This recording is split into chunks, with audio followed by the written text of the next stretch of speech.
Ahmad Shah Mohibi is the head of Rise to Peace and a former state and defence advisor in Afghanistan. He joins us now from Washington, D.C. Thanks for joining us. We're hearing reports of fierce fighting in Panjshir and conflicting reports of what is going on there, both sides saying they're in control. What do you know about the current situation? Well, moments ago, I spoke to my contact in Kabul, who is in direct contact via satellite to the Panjshir resistance forces. The Taliban have been attacking the past few days from various different border of Panjshir. So from Khawak, there's a place in Panjshir called Shatul, and also from the Gulbahar, which is from the Parwan province. But they have faced with heavy casualties. According to resistance forces, over 500 Taliban have been killed, and so many of them have been arrested. Just last night, one of the Taliban commander, in a viral video, he joined the resistance forces. So as of right now, I lost my direct contact to Panjshir Valley about 4 hours ago. The Taliban have banned internet, have banned telecommunication, and have blocked every humanitarian routes to Panjshir Valley. So heavy clashes are right now underway. And as I mentioned, Panjshir is a hard terrain. It's really hard. It has a strategic location.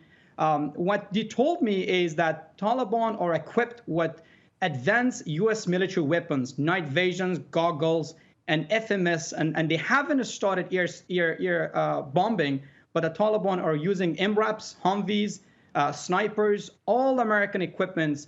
What they told me is that during the night, the Taliban special forces, with their night visions, they come down Panjshir. Panjshir, they have a lot of valleys. When we say valleys, let's not get us confused. Panjshir itself is valley, but it has many other valleys that gets into Panjshir. So what you were telling me that at night they start their operation because they have advanced system.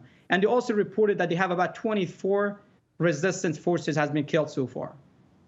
Okay, so if indeed Panjshir Valley hasn't fallen as you understand it, how long do you think the resistance movement can hold out for? Do they have enough soldiers, ammunition, food and other supplies? Because as you mentioned, it's difficult to get these things in and out. Well, if they lose emanations, if they lose air support from Central Asian countries, it's a possibility that these people will run out of hunger and emanations. Otherwise, if we look at the history of Afghanistan, the war against the Soviets in 1980s and 1990s, it was really hard for the Soviets and the communist regime of Afghanistan to conquer Panjshir. The only thing they did was they bombed and they killed a lot of people. But militarily, infantry units, they cannot get into Panjshir. It's literally a dead zone. It's between two mountains. But we're talking about if the international aid is being taken care of and arriving or being delivered to Panjshir, or the emanation from Tajikistan and elsewhere, we're talking about years, and we're not talking about a short term of Taliban takeover. Okay, so seeking some sort of outside assistance. Both sides are blaming each other for the breakdown in negotiations. What is it that the resistance wants from the Taliban? Well, the first negotiation between the Taliban and the resistance forces took place in Charikar. Charikar, a port of Parwan province, some 45 minutes from Panjshir. There was 10 people from each side. So the Taliban literally offered them to surrender. We will give you a key position in the government. But however, the reports we're getting, the commander who joined the resistance forces, you're blaming Taliban of ethno-nationalist policies. What you're saying is that we fought with the Taliban against the Afghan government for the past 20 years.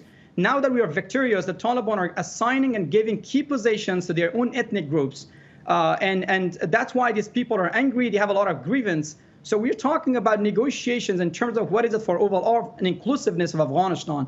It seems that the Taliban are not going towards an inclusiveness rather than having more ethno-nationalism policies, which I could predict that more commanders, more Tajik, Hazara, and Uzbek commanders who were fighting for the Taliban will join the resistance forces. A similar strategy was underway by former President Ashraf Ghani of ethno-nationalism, because Afghanistan, at the end of the day, it has to be power sharing. Otherwise, you cannot rule by yourself. Okay, Ahmad Shah Mohibi joining us there live from Washington, D.C. Thank you.